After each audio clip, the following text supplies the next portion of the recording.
এই মানুষটিকে দেখে নিন, তিনি কৃষ্ণনগর থেকে এই রিক্সা করে সোজা চললেন একেবারে প্রয়াগরাজে মহাকুম্ভে। সঙ্গে নিয়ে চলেছেন তার স্ত্রীকে। এই মানুষটির অশেষ অবদান। এটি শুধু প্রথমবারের এক্সপিডিশন নয়, এই রিক্সা করে তিনি 12-13 বছর আগে স্ত্রীকে নিয়ে গেছিলেন সেই কামরূপ কামাখ্যা। এবার চললেন একেবারে মহাকুম্ভে, প্রায় 800 কিলোমিটার পথ অতিক্রম করবেন তিনি। গত বছর তিনি স্ত্রীকে নিয়ে এই রিক্সাতে করেই পাড়ি জমিয়েছিলেন গঙ্গাসাগরে। তার স্ত্রী স্বর্ণলতা, 70 বছর বয়স, আর ইনি সেই বাঁকা বাবু, যার বয়স 78 বছর। ভালো নাম দুলাল বিশ্বাস। সংসার, পুরো একটি সংসার এই রিক্সার মধ্যে সাজানো গোছানো। আসলে এটি রিক্সা নয়, ট্রলি ভ্যান, যাকে তার বন্ধুরা এইভাবে রূপান্তরিত করে দিয়েছে তার ক্যারাভান হিসাবে। দেখুন কি সুন্দর মিউজিক সিস্টেম রয়েছে একটি, তার বন্ধুদের দেওয়া হাঁড়ি কুড়ি গ্যাস সব নিয়েই তিনি কিন্তু চলেছেন। প্রকৃত অর্থে ভোজনং যত্রতত্র শয়নং হট্ট মন্দিরে এবং বসুধৈব কুটুম্বকম, সেই মতোই কিন্তু বিশ্বাসী বাঁকা বাবু। তিনি চলেছেন দীর্ঘ পথ অতিক্রম করার বাসনা নিয়ে। গত 19শে জানুয়ারি অর্থাৎ রবিবার তিনি বেরিয়েছেন।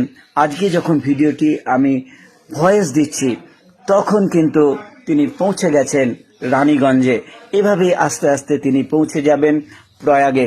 পথে বার্তা দেবেন পরিবেশ বাঁচানোর, জলাশয় বাঁচানোর, নদী বাঁচানোর। আসলে তিনি সেভ জলঙ্গি নামক একটি পরিবেশ সংগঠনের সঙ্গে যুক্ত আছেন। তিনি দীর্ঘদিন ধরে পথ চলেছেন, পরিবেশের কথা বলেছেন। আসুন শুনে নি তার মাইকে কি বাজবে। मित्रों, मैं श्री दुलाल विश्वास हूं। सभी मुझे बांका कहकर पुकारते हैं। मेरा घर पश्चिम बंगाल के नदिया जिले के मुख्य शहर कृष्णनगर में है।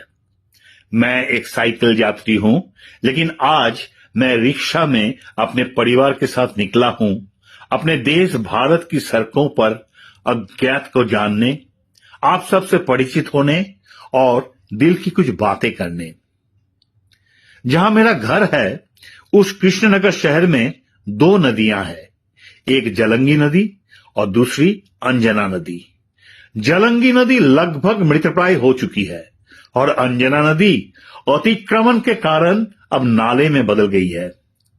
वहां मैंने सेव जलंगी नामक एक गैर राजनीतिक स्वयंसेवी संगठन के साथ इन दोनों नदियों और विभिन्न तालाबों झीलों को बचाने की मांग को लेकर रैलियों में हिस्सा लिया। मैंने पदयात्राएं की और सभाएं की। निर्मल गंगा की मांग को लेकर सरकारी कार्यक्रम में भी मैंने हिस्सा लिया। मेरा उम्र अब 78 वर्ष हो चुकी है। मैं जीवन के अंतिम पड़ाव पर हूं, लेकिन वर्तमान पर्यावरण की स्थिति देखकर आपकी ही तरह मैं भी चिंतित हूं। एक कवि ने कहा है, चला जाऊंगा, फिर भी जब तक शरीर में जान है प्राणपण से पृथ्वी की कचरे से मुक्त करूंगा। इस दुनिया को इस बच्चे के रहने योग्य बना जाऊंगा, ये मेरा दृढ़ संकल्प है। लेकिन ये कैसा विषैला और रहने लायक न बचा पर्यावरण हम आने वाली पीढ़ियों के लिए छोड़ रहे हैं? क्या हम इसके लिए केवल जहर छोड़ेंगे? क्या इसके हिस्सों में थोड़ा सा अमृत नहीं होगा? आज हवा में जहर है, वो सांस कैसे लेंगे? वैश्विक तापमात्रा के कारण क्या वे जलते हुए मरेंगे?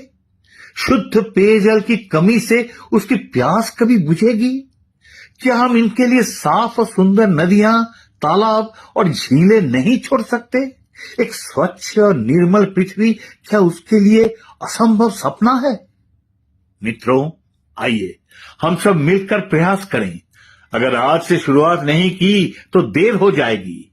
इसके लिए नदियों और जलाशयों को बचाइए, पर्याप्त वृक्षारोपण कीजिए, मिट्टी और जल का संरक्षण करें, सिंगल यूज प्लास्टिक का बहिष्कार करें, रक्तदान करें, शादी से पहले थैलेसीमिया की जांच कराएं, पर्यावरण अनुकूल वाहन जैसे साइकिल का उपयोग करें, खुद को स्वस्थ रखें और सबसे महत्वपूर्ण पर्यावरण को बचाइए। नमस्कार। তিনি রিক্সায় না গিয়ে তো যেতে পারতেন ট্রেনে, বাসে বা অন্য কোনো যানবাহনে, কিন্তু কেন তিনি রিকশাকে বেছেছেন জানেন? শুনলে অবাক হয়ে যাবেন। তিনি বলেন যে ট্রেনে গেলে যদি বাঁদিকে বসি তাহলে বাঁদিকের দৃশ্য দেখতে পাবো, ডান দিকে বসলে ডান দিকের দৃশ্য দেখতে পাবো, পুরো দৃশ্য তো দেখতে পাবো না। আর গাড়িতে হুশ হুশ করে সব দৃশ্য চলে যায়। আর সাইকেল সব থেকে ভালো, কিন্তু যেহেতু স্ত্রী যাচ্ছেন তাকে তো রিকশা করে নিয়ে যেতে হবে। আস্তে আস্তে যাব, দৃশ্য দেখতে দেখতে যাব, পথ ঘাট মানুষ সব জানতে জানতে যাব। ৭৮ বছরের দুলাল বিশ্বাস বয়সটা যে শুধুমাত্র সংখ্যা মাত্র তা প্রমাণ করে দিয়েছেন বারংবার। কেমন লাগলো আপনাদের এই ভিডিওটি জানাবেন অবশ্যই।